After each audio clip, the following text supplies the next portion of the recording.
Matthew Dix, welcome to the Human Capital Innovations Podcast. Thank you very much. It's an honor to be here. It is a pleasure to be with you. You're joining us from Connecticut. I'm south of Salt Lake City in Utah. And today we're going to be talking about how creative people and the maker of things can approach time more thoughtfully and productively. And I love the way you framed that up for me as we were preparing for the episode. You sent over some materials. Like, that is a wonderful way to think about creativity and to think about how we utilize time and resources to help individuals, teams, and organizations be better and do more cool stuff. So that's what we're going to be exploring together, and I'm really excited for the conversation. As we get started, I wanted to share Matthew's bio with everybody. Matthew Dix is the author of Someday is Today and 9 other books, a best-selling novelist, nationally recognized storyteller, and award-winning elementary school teacher. He teaches storytelling and communications at universities, corporate workplaces, and community organizations. Together with his wife, he created the organization Speak Up to help others share their stories. They also co-host the Speak Up Storytelling podcast. He lives in Connecticut with his family, and you can find more about him at www.matthewdix.com. Pleasure to have you, Matthew. Anything else you would like to share by way of your background, personal context, anything you'd like to highlight before we dive on into the conversation? No, we have talked about my past far too much already. Let's move forward. Sounds great. All right. So why don't you start by telling us just a little bit more about the creatives? When you talk about creative people, the maker of things, what do you mean by that? I think a lot of people have in their mind kind of this preconceived notion of what it means to be creative, artistic, innovative. What do you think about those terms, and how does that relate to the common workplace? Well, I tend to think it's anybody, really. And that's sort of an idea I'm hoping to get people to buy into. I was consulting with a woman who is looking to be more productive in her life, and her creative pursuit is gardening. She's always wanted to have a garden in the backyard. And, I think a lot of people would see a vegetable garden as not an artistic pursuit. And I see it as, supremely artistic. Like, you're going to dig in the soil and make things that you will eventually eat. I think that's kind of extraordinary. But I think so often we look at that versus a novelist or a sculptor or someone who's building a business, and we see them as very different. And I just think it's the pursuit of the passion that you have in a meaningful and purposeful way, with an acknowledgement that there is a sort of a horizon that we're chasing, that we should set some goals, that we should know where we're going. And maybe that horizon isn't so defined, so we allow ourselves a little flexibility along the way. But, I just don't think we should judge what we see as creative as any less than, another person's creativity. Another client of mine actually heard what she wants to do right now is watch all the movies on the Criterion channel with her husband and then have conversations after each one. And she said, I feel kind of embarrassed to tell people that that's sort of my mission right now. And I said, that sounds like a beautiful mission. Let's figure out a way to make that happen in a meaningful and purposeful way, and then charge forward and do it. So you might be building a business, or you might be sculpting a brilliant, piece of architecture, or, a statue, or you might be a novelist like me, or a storyteller. Whatever you're doing, I think you're making things if you're sort of putting something into the world that didn't exist previously. Yeah, and I completely agree with that framing. While I don't always think of myself, or haven't traditionally always thought of myself as a super creative person, I'm not super artistic. I do write a lot. I like writing, but I'm not like a creative writer. I don't write stories. And so in my mind, especially, I don't really think that way today, but in the past, I found myself falling into those common societal narratives around what creativity is. And it was really wonderful when I remember when the first time I really started to kind of break that framing and think about it in the ways you're describing. It was probably, I don't know, 15 years ago or so. And I'm like, well, wait a minute. I'm musical. I sing, I play some instruments. I really love music. That's definitely creative. I do a lot of writing. It tends to be more practitioner based, business related writing, but I do a lot of writing. That's pretty creative. I do things, I didn't do it at the time, but I do things like this podcast. That's creative. I do entrepreneurial stuff. That's creative. Like, you're doing a lot of things to stretch, to stretch the muscles, to build the muscles around creativity and innovation. And I think we sometimes sell ourselves short if we fall into these societal narratives around, well, I'm not a painter, so I'm not creative. No, we all can be creative. And in fact, there are ways we can develop our creativity skills. And and do more creative stuff and put ourselves in environments where we can be more creative and innovative. But we have to first recognize that we have that potential. Yeah, you're right. We sell ourselves short all the time. And a lot of times what we do is we don't recognize that what we're doing, other people can't do. So like if I leave the room I'm in right now and walk into my living room, it's beautiful. Like every item in my living room was chosen by my wife with great specificity. And I would never be able to make a room look as beautiful as she has. And yet if I asked her, is this an act of creativity? I think she would probably say no. She would just say, I bought things that work well together. And so the idea of selling yourself short, I can't do what she did to bring such joy and happiness to me every day I walk into that room. And yet she probably doesn't consider it the most creative act in her life. And I see it as supremely creative. Yeah, absolutely. So if we connect this idea of being a maker of things, being creative in a more inclusive definition of that, and then we connect that with doing things thoughtfully and increasing productivity. Productivity is not something that a lot of people often associate with creativity either, by the way. A lot of times we think about efficiency and productivity and we're like, that's not creative. That's just like process or whatever. But in fact, it's another realm where you can become more thoughtful and more productive as you lean into your creativity. Sometimes it's because of process. Sometimes you come up with a really cool new way to approach something that saves you time and you can do it better, faster, or whatever. But talk to us a little bit more about how you think about creativity as it relates to, how you approach time more thoughtfully and productively. I think one of the struggles that especially creative people have is that so often the act of creation, the act of making something, is viewed as sort of precious and lovely and sort of, this ornate thing that should be treated well. So I meet writers who tell me they can only write between the hours of 10 and 2, and they really like a coffee shop with some smooth jazz and a cappuccino. And, I remind them that there were soldiers in the trenches of World War I wearing gas masks, bombs exploding overhead, and they literally had notebooks that they were scribbling in, hoping that if they survived the battle, this might be published someday. The fact that you need a coffee shop to write is strange because people were writing long before coffee shops existed. And yet somehow, they managed to accomplish that goal. But what happens, I think, with creative people, like that woman actually with the garden, she sort of pictured it as, I need a weekend to begin this project and I can't find a weekend. And for her, I said, well, how about if you just buy some steaks today? How about if you just go on Amazon and buy steaks? Because that would be one step in 1,000 that you need in order to achieve the garden, And so rather than sort of being precious and pretentious quite often in the act of creation, we can instead look at this. We can instead look at our time as, well, some of the things I have to do require 2 minutes to get this job done. And some require 8 minutes and some require a block of 3 hours. And if we stop being so precious about our time, we can make more things and we can become more productive. But we have to first acknowledge that we're just too precious with the act of creation. And we just see it as something that must be done in a certain way at a certain time under certain circumstances. And none of that is true. Yeah. And I totally get where people are coming from if they kind of have their method, right, to get into the creative flow, and that's been successful for them in the past. And so they think I need to recreate that over and over again in order for me to function. I get that. I get why people have that approach, but there are a lot of ways you can get into a flow state and do creative stuff, and don't sell yourself short again. Try different things out. And I think you'll find, that sometimes it is the coffee shop, but maybe you'll find that there are other times of day where you have a different kind of creativity that comes to you, or if you're in a different context, it triggers something different, and you're able to do some cool stuff. So yeah, again, don't sell yourself short. And I like your approach with the gardener.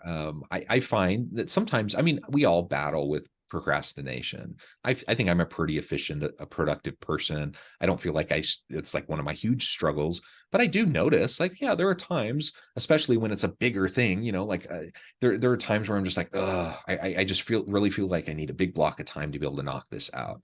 But if I can take a step back and realize, oh, there really are. I mean, there's the big part of it, but there are also like little steps. And maybe today I'm just going to do steps 1 through 3. It's going to take me half an hour. I can do that, and I'm just going to do it. And what I often find is not only, if I literally only have time to do that one thing or those 3 little things, not only can I knock those out, so now I don't have to worry about them the next time, but a lot of times once I just start going, then that unlocks my flow, and it unlocks, that procrastination that was kind of taking over, that has now gone away. And then I realized, hey, you know what, I'm ready to go. Like I've been dreading this, I haven't wanted to do it, but I just started doing some simple things. I gained a little bit of momentum, and now I'm ready to rock and roll. And that, and then all of a sudden I pound out, something really cool that I hadn't even planned on doing that day, because I just got into that flow state. And yeah, you never know when those opportunities are going to arise, and you don't want to sell yourself short and, kind of set yourself up for failure because you're creating too many conditions under which you can be creative. Yeah, I think that, every act of creation, everything that we're going to make that's worth something is 1,000 tiny steps. And some of those steps are demanding in terms of everyone needs to be quiet and leave me alone for a little while, but so many of them don't. When the Sistine Chapel was painted, there was a day when Leonardo needed to buy paint, and he needed to put up some scaffolding and buy a ladder and make sure that he could get up there, and all of those steps, and you said maybe I can only do steps 1, 2, and 3 today. I always say maybe you can do step 2, 19, and 36 today. I often tell people, break your project into parts, and then you don't have to do them in order. You just do the one that you can do on that day. And so when you look at your time and you say, literally for me, I will say, oh, I have 8 minutes before I have to jump on a podcast with John. What can I accomplish in 8 minutes? I'll tell you that before I spoke to you, I made a very quick recording for a team at a company who wanted me to respond to a question. And so I said, well, I could probably do that in 8 minutes. And it took exactly 8 minutes. I finished the recording. I looked and went, okay, and now I'm switching to this call. And so I think what happens with most people is they say, well, I only have 8 minutes. What am I going to do? And then they do what most people do, is they pick up their phone and they look at things that don't make them feel good and probably make them feel worse about themselves by the time they put their phone back down. So one of the things I always encourage people to do if they want to sort of start this journey is you make a list of everything you could do in 10 minutes and just make that list, because our lives are mostly constructed of 10-minute increments that we waste. We waste by futzing around or looking at our phone or going into the pantry and grabbing a handful of potato chips. But if you actually have a list of things that you can do in 10 minutes and you have that list sort of in your brain and you ingrain it with yourself, when I have 10 minutes, I go, oh, well, my son's right over there. I can wrestle for 10 minutes and we will remember that for a very long time. Or I can pet the cat for 10 minutes, or I can reread the page I wrote this morning. I don't think I can make new content right now. I can't advance my story, but I can go reread what I wrote and find the errors and look for revision opportunities. I have a book by my door right now. It's the Groucho Marx list of essays that he wrote over the course of his life, because I'm always waiting for my son to find his shoes before we go to like Little League practice. And I know what happens to most people is while they're waiting for their kids or their spouse, they're looking at their phone by the door. But I have a book of Groucho Marx essays. So while I'm waiting by the door, I've positioned something so that I can be productive in a way that's joyous to me. I will laugh by the door reading a book while everyone else is sort of running around, looking for the things they need to get out of the house. But we have to start thinking of our time in that way. In terms of minutes, my production manager who read my book, she said the single most valuable thing I took from it was, she said, I always thought I needed at least 30 and sometimes 60 minutes to do something. And if I didn't have 30 or 60, I shouldn't even bother getting started. She said, now I look and I go, oh, 4 minutes. I could write 3 sentences in 4 minutes. And that's 3 sentences closer to what I'm trying to get to. So start thinking in minutes instead of larger chunks of time. I think that's going to help a lot. Yeah. And of course, it's appropriate to have downtime. And so you don't have to schedule every last moment of every day. And that's not what you're saying. But there are opportunities where you have smaller chunks of time, whether it's 5 minutes, the 10 minutes, the 20 minutes, whatever. And I really do notice like there are people who, unless they have a 2-hour chunk of time, they're just like, I can't get anything done anyway, so I'm just not going to bother. Yeah. and then all of a sudden your day slips away from you and you really didn't get much done because you fall into that trap and you waste your time. So absolutely practice self-care, have downtime, play with your kids, go on a walk, do those sorts of things. And some of those, you want to schedule too, or just at least make sure that you're prioritizing them. But there are other things like, I have a meeting at 11 o'clock, and we're going to finish this podcast episode, and I'm going to do a little bit of editing, and then maybe I'll have time to answer a few emails, or maybe I'll have a time to do XYZ, whatever. And if as long as I have that in my mind, and I'm not just giving myself the out of saying, well, I don't really have time to do anything, so I'm just going to kind of sit around for 15, 20 minutes, whatever, then I'm missing out. You add all those chunks of time up throughout the day, and all of a sudden it's like, no wonder you're not getting stuff done. No wonder you're not being creative, because you're locking yourself into this this preconceived notion that you have to have like huge chunks of time to get anything done. Yeah. And I can't stand the phrase downtime. Because like if Mm, you listen to what I said for those 10 minutes, like one of them was wrestle with my son. And right. another one was pet my cat, which is a legitimate thing that I do quite often. I Right. actually know the science behind that tells me that not only do I want to pet my cat, but it's actually great for my brain chemistry when you pet an animal. So like I know both of those things are good for me. But I think what some people do is they say, I've got 12 minutes, and they think of it as downtime, which is sort of, I'm going to waste the time. I am going Mm, to look at something that is meaningless that I will never remember and doesn't do me any good. Like one of my favorite things, and if you look at brain science, it's true. Just looking into a tree, laying underneath a tree and looking up into the branches and the leaves is incredibly good for your brain chemistry. And so if I have 2 minutes, if I'm outside at my car and I'm still waiting for my son for Little League or whatever, there's a tree right next to the driveway. And my son often finds me laying under the tree, looking up into the leaves. Now, someone might say Matt's taking downtime, but what I would say is I'm taking leisure time in a purposeful and productive way that I know is good for me and will be meaningful purposeful and next. thoughtful, right? Yeah. But most people don't do that. I think most people's lives are led like water down a mountain. They just follow the path of least resistance. And then they reach a point in their life and they think, God, how did I end up here? And it's because they didn't take active decisions. And so often those decisions are more challenging than doing nothing. It's a little more challenging to lay under a tree, to say to yourself, I'm going to go lay under the tree. I'm going to go find the cat. I'm going to go wrestle with Charlie. It's much easier to say, I'm going to open up this phone and go look at something or watch a YouTube video that I will absolutely not remember 3 days from now, and just sort of like allow that drug to stimulate my brain in a negative way. That's what most people do. So if we just start thinking a little more proactively and productively in our downtime, we make our leisure time meaningful. I think that's really important. Yeah, I like being thoughtful and seeking meaning. And you're absolutely right. I love the idea of laying beneath a tree and looking up. That is fantastic. Or staring up at the clouds. Or I live around a bunch of mountains, and one of my favorite things is just look out the window and just look at the mountains. Any of those things. Or it literally doesn't even need to take 2 minutes. Like you can literally practice deep breathing and just some breath work, 30 seconds, and you can do like a mental reset. And like those are very thoughtful, purposeful types of things, whether you use the term downtime or whatever you want to call it. Then ultimately you do those things consistently throughout the day, you will be a much healthier person. Yeah. And You'll you'll be approach your work much better too, because when it actually you comes time will. to do that real productive work, you're just going to be in a better headspace. My wife always says that Yeah. I'm the only happy elementary school teacher she knows. She says probably in the country. And I say, I just relentlessly cultivate positive brain chemistry and Mm, a degree of optimism. And I think that helps me enormously. And I frankly don't think it takes very much other than saying to yourself, I believe that these small incremental changes over the course of time will add up to something, in the same way that when I write a novel, I know I have to write about 100,000 words. So if I write 3 today, well, I don't have to write 100,000 anymore. I get to write a few less than that. And so incremental progress over time equates to extraordinary things. yeah, absolutely. And when you sent over materials in advance of this episode, and I was looking through it, one of the points you made was around your 100-year-old plan. Tell us a little bit more about that and how that relates to the conversation. Sure. It comes from the idea of regret, really.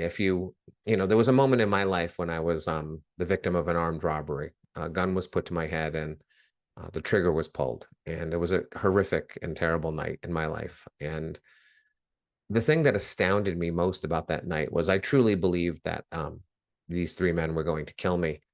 And they counted down from three. And in those 3 seconds, which felt like forever, I didn't feel any fear or anger or even sadness. The only thing I was consumed with was regret over the things I had yet to accomplish. And I was only 21 at the time. So, it wasn't like I was 40 and had wasted my life, but I just felt deep regret. And if you speak to hospice workers, they will tell you that in the final days of people's lives, the things they tend to talk about most are regret. It's the things they haven't done. And so with that perspective in mind, I sort of adopted this philosophy.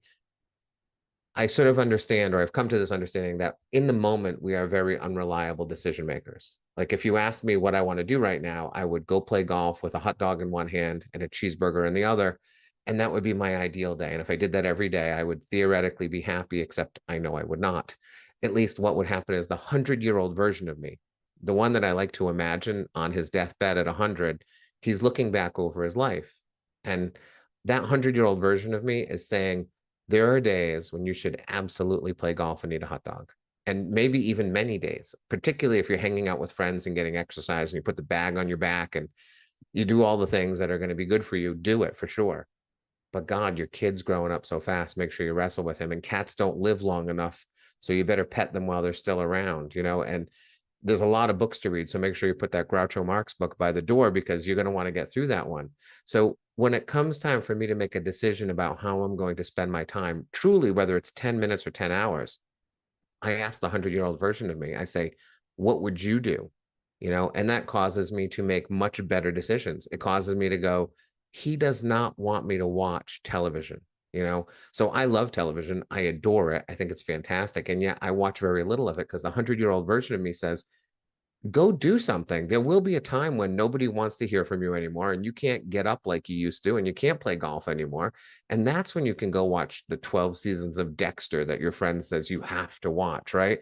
But somehow I don't think at the end of my life, I'm going to be thinking, I didn't watch enough TV. I think I'm going to be thinking other things and I'm trying to avoid thinking those other things. So I encourage people to play a much longer game and say, how should I spend today? Well, don't ask yourself in the moment. Ask the future version of yourself because that person has more wisdom. And so often I have altered the course of my life in a meaningful and really healthy way by just saying, I just don't think the future version of me wants to do this right now. Or the future version of me wants me to do it as afraid or as hard as this thing might seem. That he's saying, do it now because you might never be able to do it again. So for goodness sake, like go do stand-up, which was the scariest thing I have done in a long time. Go do stand-up comedy. You're probably going to bomb and it's going to be terrible. But imagine if you got to the end of your life and you never tried. And so be thinking ahead and ask that future version of yourself, seek that wisdom. I love it. Matthew, this has just been such a great conversation. You've given me a lot to think about. I really encourage the audience to do some self-reflection around all of this too, because I think we all have opportunities, room for improvement here, to not only just be more mentally and physically healthy and approach life in a more thoughtful and productive way, but to unlock that creativity, the innovation that's within all of us. Again, that could be in our personal lives, that could be hobbies, that could be relationships, but it can be in the workplace too, and it can be with our teams, and there's so much we can do. And I just love your perspective. Before we wrap things up for today, I just wanted to give you a chance to share with the audience how they can connect with you, find out more about your work, where they can find your books, and then give us the final word on the topic for today. Sure. Well, they can find me at matthewdix.com. Yeah, I also teach storytelling quite a bit. So if you go to storywordymd.com, you can find lots of resources there and courses that I teach and things like that. So if you want to tell better stories, I think that's a wonderful way to sort of capture the time that we're talking about and sharing it with other people. So those two places are pretty good places to start. You can find my books wherever you get books. So that's not very hard. In terms of sort of a final thing, I want people to always remember the number 1,440. I don't think it's a number that is known well enough in the world today. It is the number of minutes that you have in a single day. And as I said before, I think when we start thinking in minutes instead of blocks of time, I think our lives can start to change. And so if you keep that number in your head, that's a lot of minutes. That's a large number. And even if you spend half of them sleeping and probably maybe a little less than half is what I would recommend. But maybe a third, you still have a lot of minutes. And so when Yeah, you think you don't have enough time to do things, remember 1,440 and just, that's a lot of time. Make sure that you're using it well. I love it. Matthew, thank you so much. It's been a pleasure. I encourage the audience to reach out, get connected, find out more about what Matthew can do for you. Check out his books, check out his storytelling resources, all the really cool stuff that Matthew is doing. And as always, I hope everyone can stay healthy and safe, that you can find meaning and purpose at work each and every day. And I hope you all